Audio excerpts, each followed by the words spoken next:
Layoffs are one of the hardest things you will ever have to do as a manager. Not just because of the tough conversations, but because you're holding the weight of other people's lives, careers, and emotions in your hands. But here's the part that no one tells you. How you handle layoffs doesn't just affect the people leaving. It profoundly shapes the trust, morale, and culture for all of the people who stay. In this episode, today's guest is unpacking the human side and leadership side of layoffs. How to navigate the before, during, and after with clarity, compassion, and professionalism. Even in the most painful moments, you can lead with integrity and leave a lasting impact. Today's guest is Leanne Elliot. Leanne is a chartered occupational psychologist, consultant, and coach with a proven track record of building workplaces that empower teams and enable performance. She's also the co-host of the UK's #1 management podcast, the award-winning psychology podcast, Truth, Lies, and Work. Breaking into the prestigious HubSpot Podcast Network in 2022, the show is dedicated to helping business leaders simplify the science of workplaces. Now, I share new episodes and other tips for managers every week, so be sure to hit that subscribe button so you never miss an episode. And here's my conversation with Leanne. Thank you so much for joining me today, Leanne. I have never talked about layoffs on the show, and I've never actually been part of a layoff. So I'm really excited to have you here because I just know that I'm going to learn so much. And especially given what's going on, at least in America, layoffs are becoming more and more common. So thank you so much for being here and sharing your expertise with us. Thank you so much for having me. I know it's not always a cheery topic that people might want to necessarily tune into, but as you said, it's so important right now with the volume of layoffs we're seeing in the US. The UK is no exception. Yeah, it's important that we're educated on how to navigate this. So maybe we just start with like some very simple terminology. What is a layoff, and how is it different from maybe other types of firings or people leavings that might be happening in an organization? This is such a good question because a layoff, the difference between a layoff and a firing is what makes it so hard and personal, I think. So if you're fired, you're sacked, it's because you haven't met performance expectations, essentially, or it could be a gross misconduct, you've done something wrong.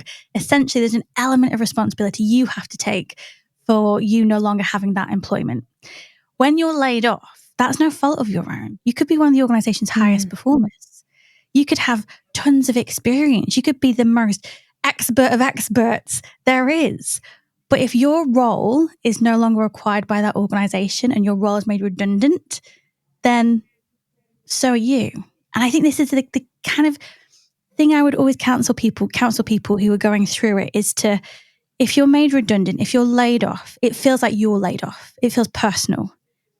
It's not you. It's your job. It's your role that's been laid off. And unfortunately, that means that you have to exit the business. And it's so hard. That nuance is so important for us if we're on the receiving end. And it feels like it's just as important for us if we are the manager who's losing a team member, right? It's very different to lose someone because you're like, this person's not the right fit. We got to move them out versus this person's amazing. And now I'm forced to lose them because it's what's structurally happening in the organization.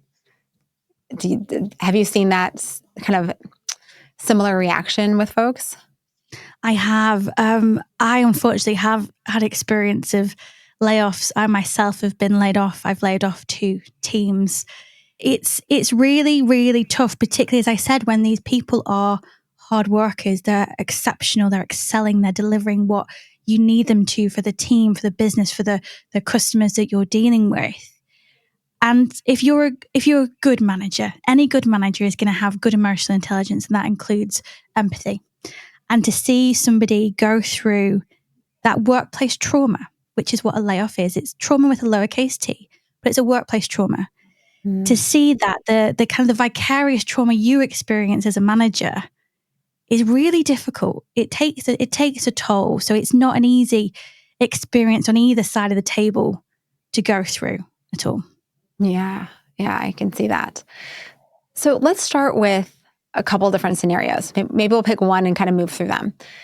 So let's assume that you're a manager and you're told layoffs are happening and you don't have a say so much in the conversation because it's happening at a higher level in the organization. But you're told you're going to be losing a team member. Maybe you have an opportunity to help decide which team member it is. What is your role in those circumstances? What are the things that you should be doing to support the layoff process? And what are the things you should not be doing because you don't want to interfere or get yourself in trouble?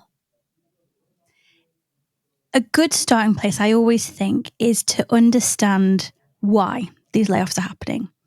Because I think a lot of us know now that layoffs are really destructive and detrimental for an organization. It should absolutely be the last resort from a performance perspective, from a profitability perspective, growth, employee engagement, turnover.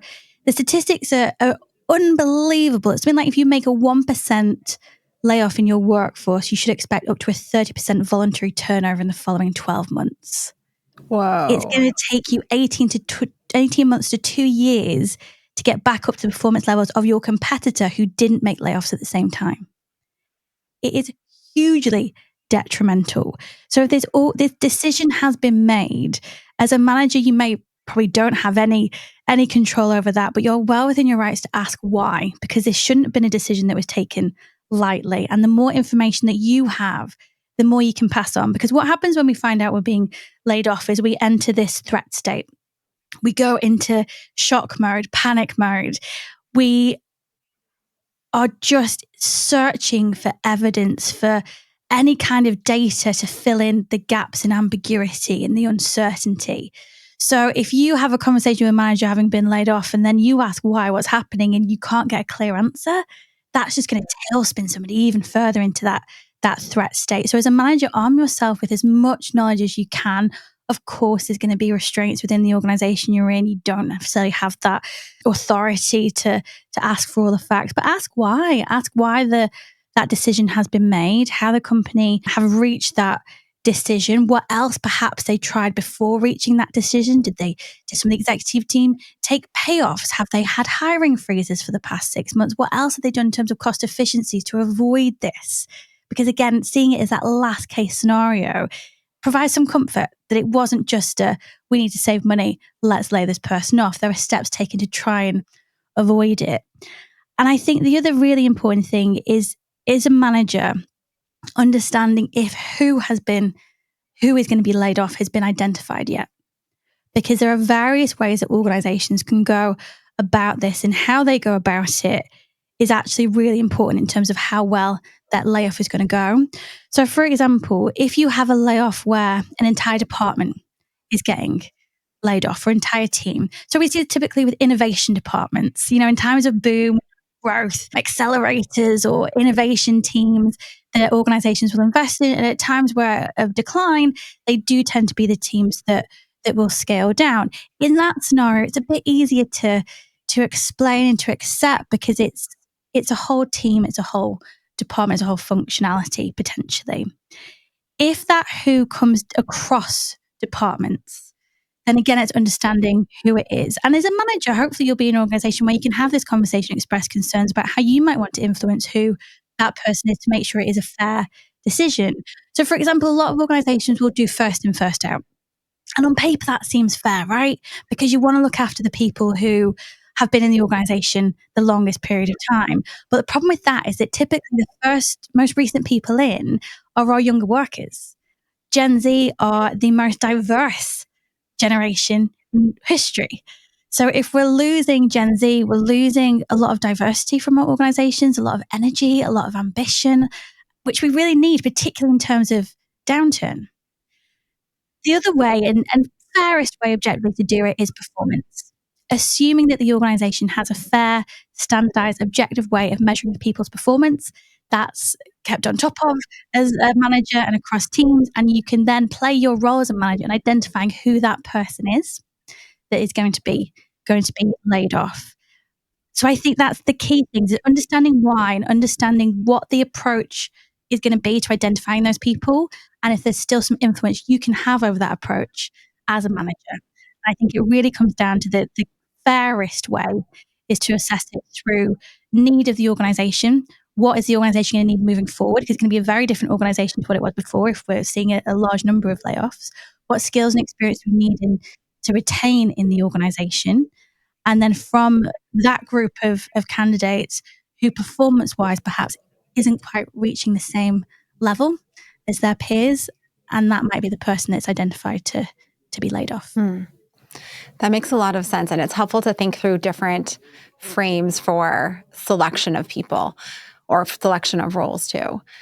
I'm wondering if it's appropriate if, you're told so-and-so on your team is going to be part of this layoff, to push back and to ask, well, if we don't need that role anymore, but this person's really great, I'd actually love to lay off this other person and move this really amazing person into this other role. Like, is it an appropriate conversation to have with your boss, or do we need to be a little more hands-off because the system was designed, it had its rules of engagement, and the decisions have been made? It should be an appropriate conversation to have in an organization that has psychological safety, that has a culture that encourages this level of influence and feedback from middle managers, which I see as our culture keepers. Managers are such a vital part of organizational life. They have the single biggest impact on the employee experience. So for senior leaders that might be listening, we really need to seek the input of our managers. They have fundamental insights that we need when we're making these decisions. Of course, it's going to vary from organization to organization, and it's only really as an individual you're going to have an idea of that. But I think a good question to ask is, where is this process up to? Is there still room for me to provide some insights, provide some feedback, be included in this consultation period? And that's what should precede a layoffs of any number, is a consultation period where this decision is actually openly worked through and people are identified and consulted in terms of what the organization needs to look like moving forward. Because you're absolutely right. Redeployment into a different department or role is infinitely better for the individual and the organization than making a layoff.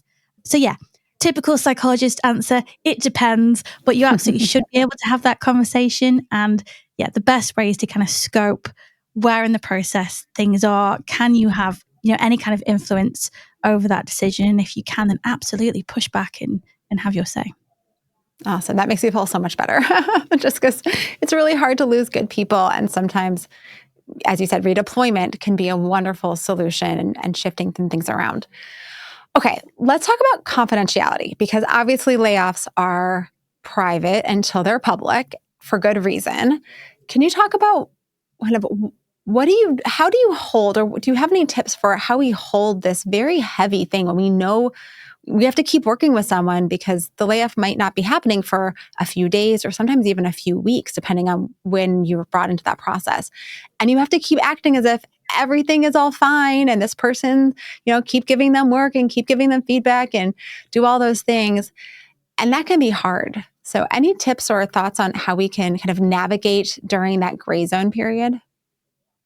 The first thing I would advise any manager to do in this situation is get an understanding of the timeline. Know what the timeline of this is. Is it going to be a couple of days? Is it going to be dragged over 2-3 weeks?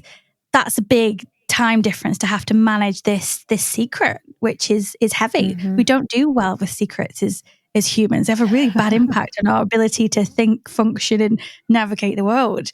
So again, for any organization that is planning layoffs, the key to remember is this is an organizational change.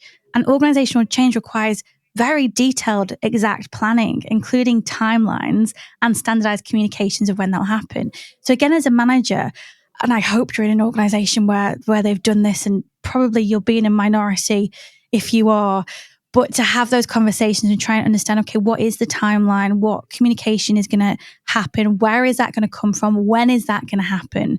So you can be prepared to know that, okay, Leanne's going to find out at 12 o'clock on Wednesday that she no longer has a job. So I need to clear my diary from, 11:45, probably the 2 hours afterwards, to be there for the fallout.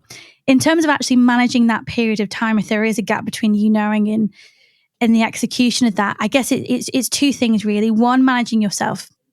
Any great manager has really good at emotional regulation and managing your own emotions with that. The last thing you want to do is project how hard you're finding this onto the person, because especially if you're keeping your job, that's not an appropriate moment. You'll have your moment to process these feelings and this workplace transition that you'll also go through losing this member of staff.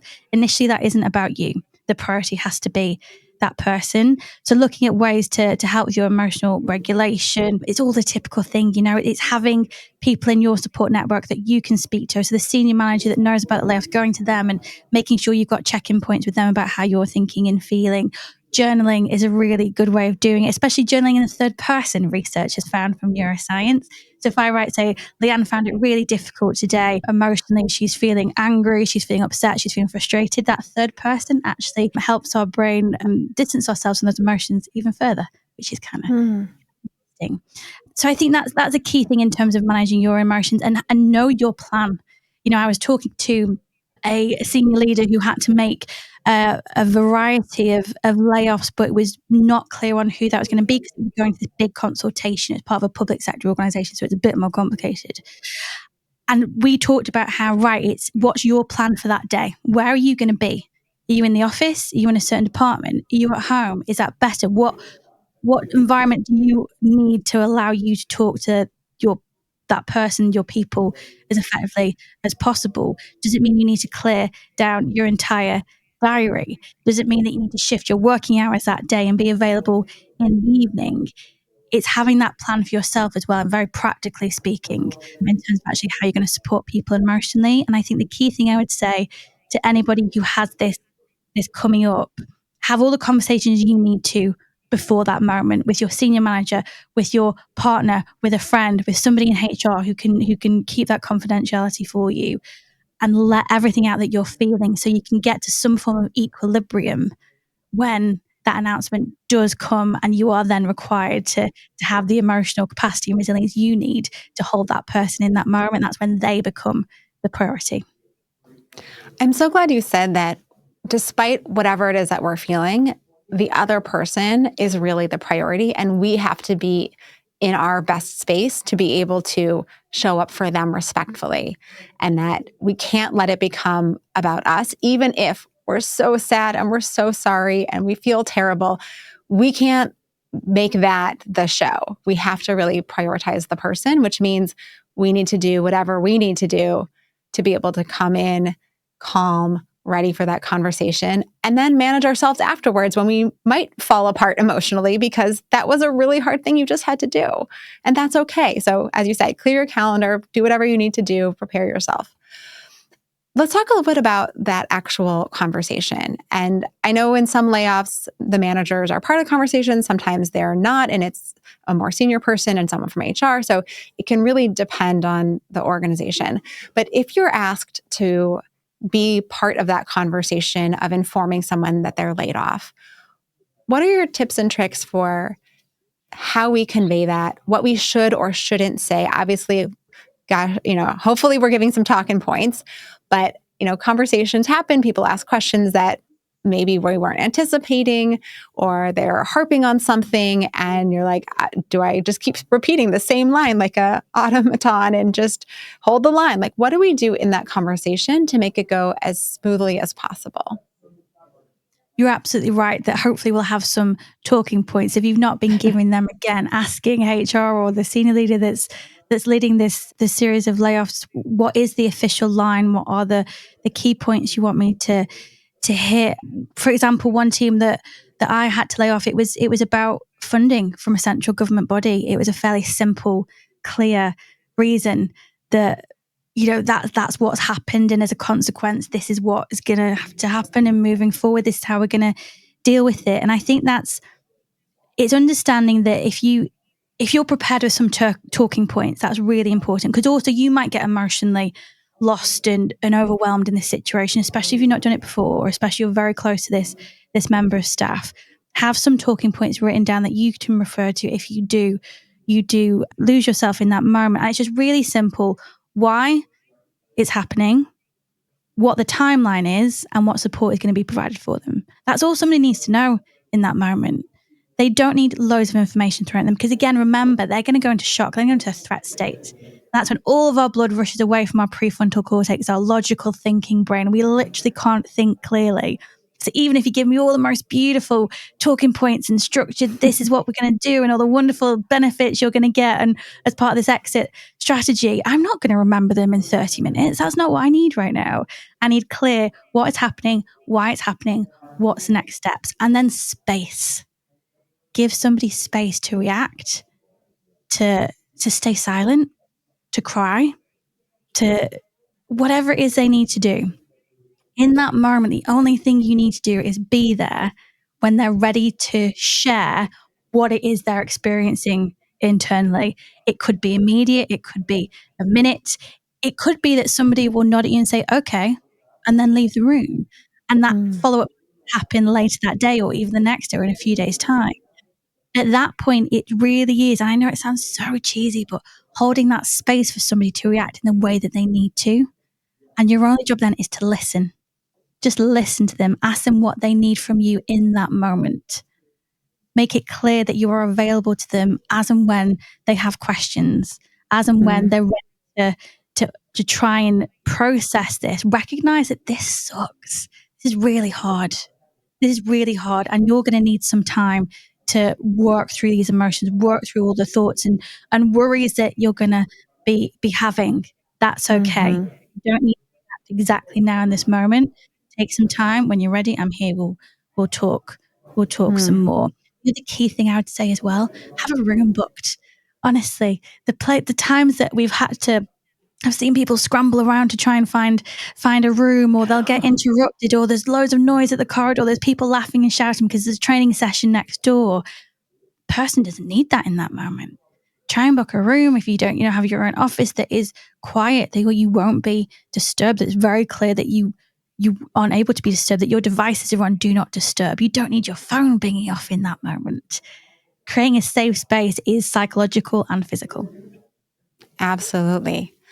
All right. I want to jump now to the place where the layoffs have happened, and now you have to tell the rest of your team that the layoff has happened.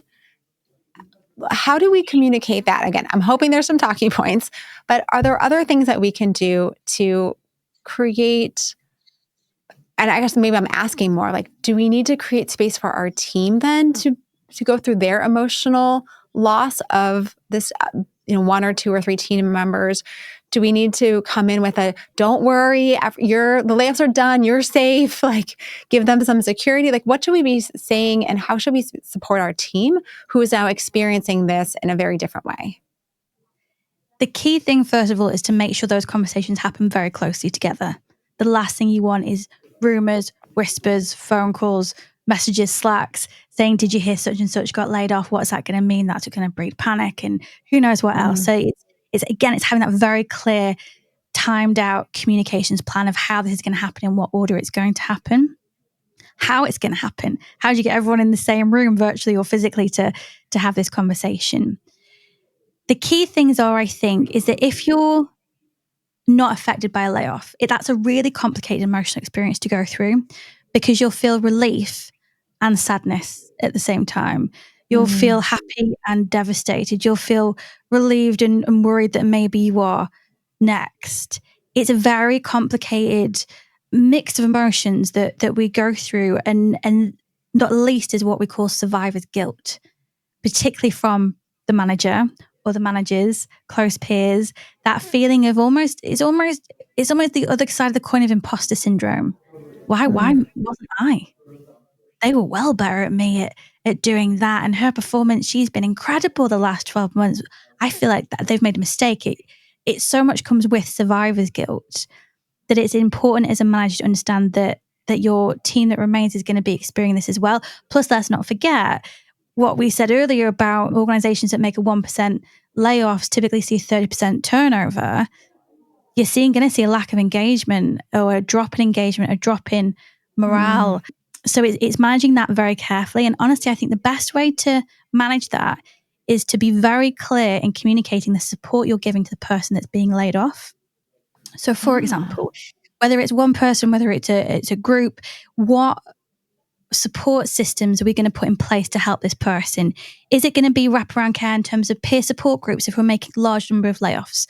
For example, a support group for single parents, a support people for group for people with disabilities, neurodivergent. Perhaps it will be things like financial well-being workshops, particularly for our younger employees that might not have the same runway as others might have. It might be things around men's mental health support groups. We tend to overlook the men's in our organization when we talk about this type of wraparound care. Shame is a big emotion experienced by men who go through layoffs. So have we got these things in place for those individuals? What's the timeline? Is this person disappearing immediately? Are they here for 3 months and we're giving them a nice bit of runway? Is it going to be that we're bringing some outsourcing services to help them with their CV, to identify other organizations they may be able to work with to help them brush up on their LinkedIn? Could it be that the organization is creating a list of available jobs in the same sector, that all the other managers are hitting up their networks and seeing what's out there? Everything you can do to not only support the individual going through the layoff is going to be hugely important for their mental health, their career prospects, their ability to bounce back from this. But for your people remaining, they see that and go, okay, so even if the worst happened, that's how I'm going to be treated. That's how I'm going to be supported through it. That's okay. I can deal with that because I can see how much support people are getting when they're being laid off. So it's being very transparent, very vocal about the support you're providing for people who are being laid off. And then once that process has completed, focusing your attention on the people that are left. And a key aspect of that is going to be, how has our mission changed? How has what the organization wants to accomplish over the next 12 months, 2 years, 5 years changed? And how do we reset that in a way that our people can connect with? Because that's what's going to save employee engagement and retention and performance and morale, is if we can say that was a really hard thing our organization's just been through. Big change, workplace trauma.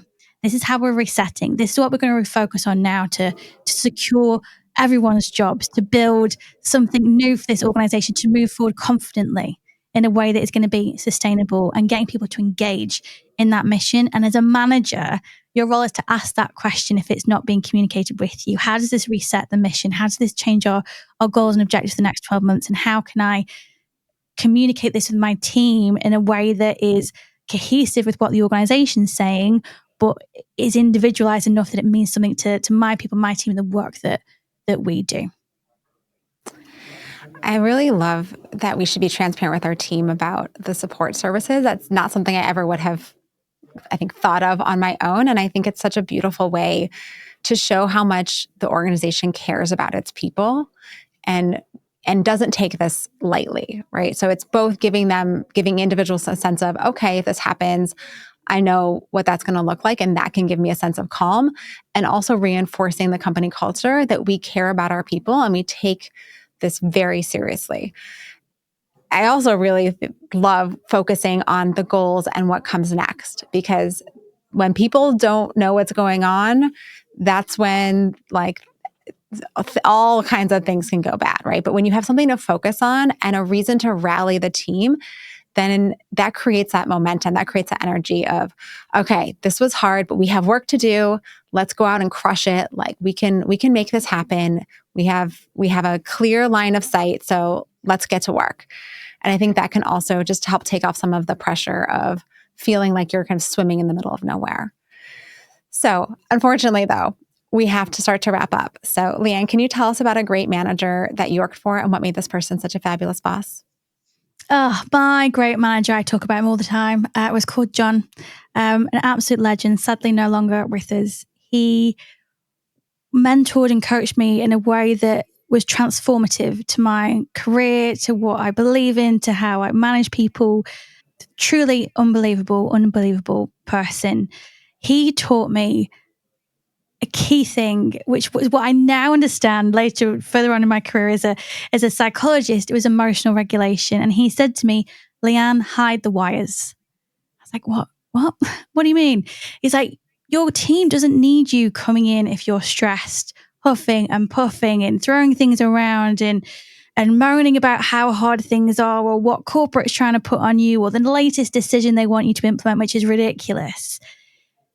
That's not what your team needs. Hide the wires. You have those conversations with me. You have these conversations with your management peers. We have those conversations in the meetings and environments where those conversations will be effectively had. Those conversations don't happen with your team. They don't need your stress. Emotions are contagious. If you're stressed, if you're frustrated, if you're overwhelmed, your team is going to be stressed, frustrated, and overwhelmed. Hide the wires. Oh, I love that. It's such a great little catchphrase too. And where can people learn more about you? Please remind us. I know you have an amazing podcast, so tell us all about that. We do. I have a podcast with my husband and co-host called Truth, Lies and Work. We basically merge behavioral science and workplace culture. My husband is a serial entrepreneur. I'm a psychologist. I bring the academia. He keeps me in check and makes sure it's applicable to the real world. And together we help people navigate the modern workforce, which is interesting to say the least. So we talk about all sorts of things from leadership to mental health to grief in the workplace to what to wear. We cover a large variety of topics available wherever you get your podcasts. Awesome. Are there any other websites you want to shout out? If you're interested in my work, our consultancy, we help small businesses with everything around people and culture. You can check out oblonghq.com or come find me on LinkedIn. You'll find me at This Is Leanne. Awesome. Thank you again so much, Leanne. Really a pleasure. I learned so much and I'm grateful. Thank you so much for having me.